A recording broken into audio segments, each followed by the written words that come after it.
Olá, eu sou Melissa Fernandes e esse é o podcast Energia do Futuro. Estamos aqui com o ex-ministro de Minas e Energia, Bento Albuquerque. Ministro, agradeço muito a presença do senhor aqui conosco.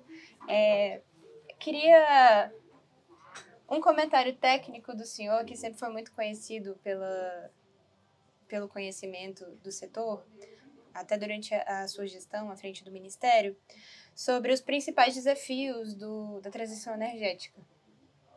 Tá, Melissa, primeiro queria dizer que é um prazer estar aqui com vocês e conversar um pouquinho sobre o setor de energia, que é um setor tão importante, não só para o Brasil, mas também quando nós pensamos em termos globais, né? Energia é vida e o Brasil é um país privilegiado nesse aspecto, pela quantidade de recursos naturais que possui, e também pelo desenvolvimento da sua matriz energética, sua matriz elétrica ao longo do tempo.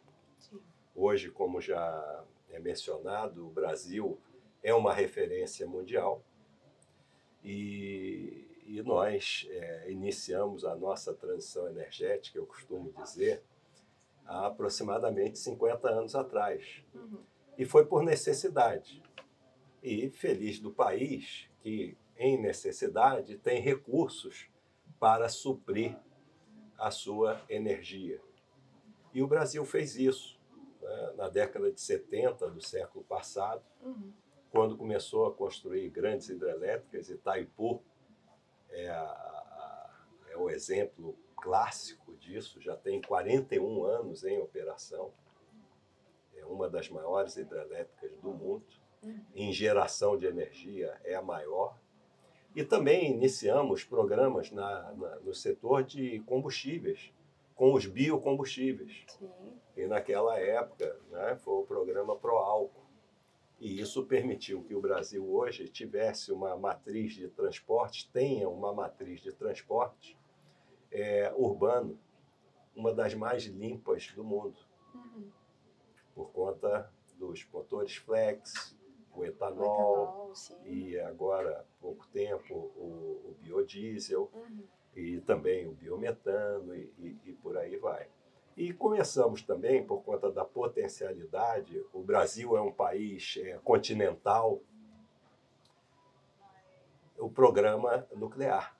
E o programa nuclear foi importante para o Brasil, é importante dentro desse processo de transição energética para que a gente tenha uma matriz limpa, mas também tenha uma matriz com potência, e a energia nuclear proporciona isso.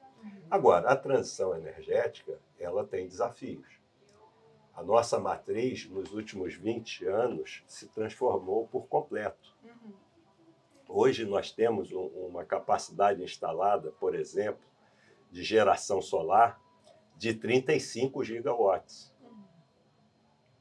E a eólica do mesmo porte.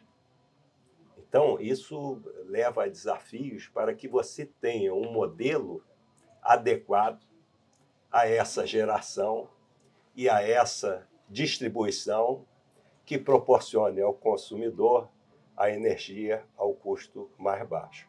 Então, eu vejo que o desafio hoje é que nós aperfeiçoemos os nossos marcos regulatórios para o setor elétrico, que a gente crie um ambiente de negócios com governança, com segurança jurídica, com segurança regulatória, e proporcione o que é mais caro aos empreendedores: previsibilidade. Com isso, nós vamos continuar com os investimentos no país. Nós temos uma previsão só no setor elétrico de ter, nos próximos 10 anos, 1 trilhão de investimentos em geração, distribuição e transmissão. Então, esses recursos, para eles virem, porque eles vêm basicamente do capital privado, eles têm que ter esse ambiente atrativo que dê segurança jurídica, segurança regulatória, que estão associados. e dê previsibilidade aos investimentos. Sim, sim. Ministro, a respeito desse ponto da regulamentação, no ano passado, o Congresso aprovou um super pacote de várias leis que viabilizam juridicamente e regulatoriamente a transição energética. Foi o pacote do Patem, do combustível do futuro, e que estão ainda em fase de regulamentação pelo Executivo. De que forma o senhor avalia que essa regulamentação pode ser feita no sentido de não só avançar no processo de transição energética, mas também de sanar essas questões que o senhor trouxe para a gente de insegurança jurídica, previsibilidade? Os marcos legais e regulatórios, eles são fundamentais. E o Congresso tem realizado isso, o aperfeiçoamento dos marcos, né, a cada ano. Mesmo com a pandemia, isso ocorreu no Congresso Nacional, né, naquele período lá de 2020, 2021. Não houve nenhum problema em tramitar esses projetos de lei, esses novos marcos dentro do Congresso Nacional. Agora, tão importante quanto você aperfeiçoar o sistema regulatório é você monitorar se essas leis, se esses marcos estão efetivamente alcançando os objetivos que se pretendia. Sim, sim. Então, o monitoramento é fundamental. Eu me lembro que um dos novos marcos que foram aprovados recentemente pelo Congresso foi a nova lei do gás, o novo mercado de gás, que, por meio de políticas públicas conduzidas pelo Ministério de Minas e Energia, estão atendendo algumas expectativas. Mas foi interessante que o Conselho Nacional de Política Energética ele criou o Comitê de Monitoramento do novo mercado de gás. E isso é fundamental para que se possa realizar correções e efetivamente ter o desenvolvimimento que se espera no setor de gás, no setor de geração distribuída, no setor de autogeração e tantos outros. Interessante. Agora, ministro, trazendo a discussão um pouco para o setor de óleo e gás, de que forma o senhor está enxergando a entrada e a competitividade desses novos biocombustíveis que estão entrando agora em maior volume, em maior escala no mercado? E, ao mesmo tempo, a gente vem notando ali algumas distorções, a suspensão dos percentuais de mistura, o adiamento do aumento das misturas. De que forma o senhor está avaliando essa situação? E eu pergunto porque não só faz parte da transição energética, como também trata de um ponto muito, muito sensível dentro desse processo do mercado de óleo e gás inteiro, que são as questões das atividades ilegais, dos comércios ilegais. O senhor pode comentar um pouquinho para a gente sobre isso? Posso. É importantíssimo. Nós temos, né, como eu falei, nós iniciamos com alguns programas e políticas há 50 anos atrás, e particularmente no setor de combustível, pela dependência que nós tínhamos de importação. E nós ainda, apesar de termos nos tornado hoje um dos maiores produtores e exportadores de petróleo do mundo, nós ainda somos dependentes de importação de combustíveis.